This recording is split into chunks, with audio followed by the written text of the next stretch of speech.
Have you ever printed a recipe or pinned it online and ended up with a big messy stack in your kitchen? That was me. Some recipes in my meal planning binder, some in random piles, and even duplicates. And when I wanted to bake something, I could never find the recipe I needed. If this sounds familiar, then you're in the right place. Today, I'm going to show you how I organized all my dessert recipes and kept them separate from my meal planning recipes so that I could find what I needed when I was in the mood to bake. If you're new to my channel, hi, I'm Ashley. On my channel, I share beginner sewing tutorials, fun crafts, meal planning tips, DIY printables, and recipe organization ideas. Basically, everything I do to make life easier, more organized, and fun. So let me show you how I created a system to organize my dessert recipes. After going through all of my printed recipes, I pulled out the duplicates and I put those aside to use as scrap paper for future sewing and crafting projects. Then I separated the recipes based on the main ingredient, and I repeated this process with my Pinterest recipes. Next, I purchased a 1.5 inch binder, clear sheet protectors, and my favorite Samsill tab dividers. These are all the same supplies that I used for setting up my meal planning binders, so if you want to use the same ones, I've gone ahead and linked everything in my Amazon storefront, and that link will be in the description box below.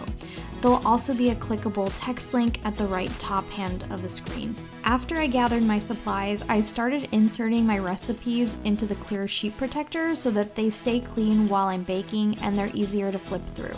As I previously mentioned, I separated my recipes into categories based on main ingredient like chocolate, peanut butter, fruit, etc.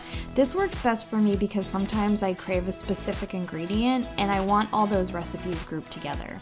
Once I finalized the categories, I went ahead and made cover sheets for each of them and inserted them into the Samsill dividers. Now everything is labeled, organized, and easy to find whenever I want to bake a sweet treat. After I finished putting my binder together, it occurred to me that I might not be the only person with this problem.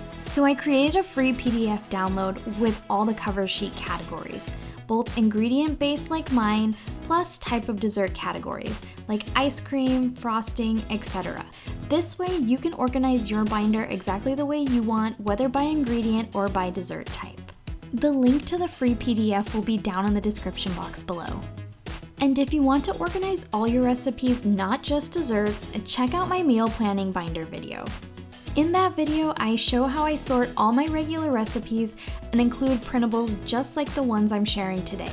It's a great way to keep all your recipes in one place, whether for everyday meals or special treats. And speaking of treats, one of my favorite desserts to make is pumpkin pie squares, which are perfect for Thanksgiving and Christmas. I have a full video tutorial on my channel showing exactly how to make them, and I'll link it in the description box below so you can watch and follow along. Thank you so much for watching. If you know someone who would enjoy this video, please share it with them. And if you haven't subscribed yet, I'd love for you to join our community of makers and bakers. And also, don't forget to hit that notification bell so you never miss a tutorial. Thanks again for watching, and I'll see you next time.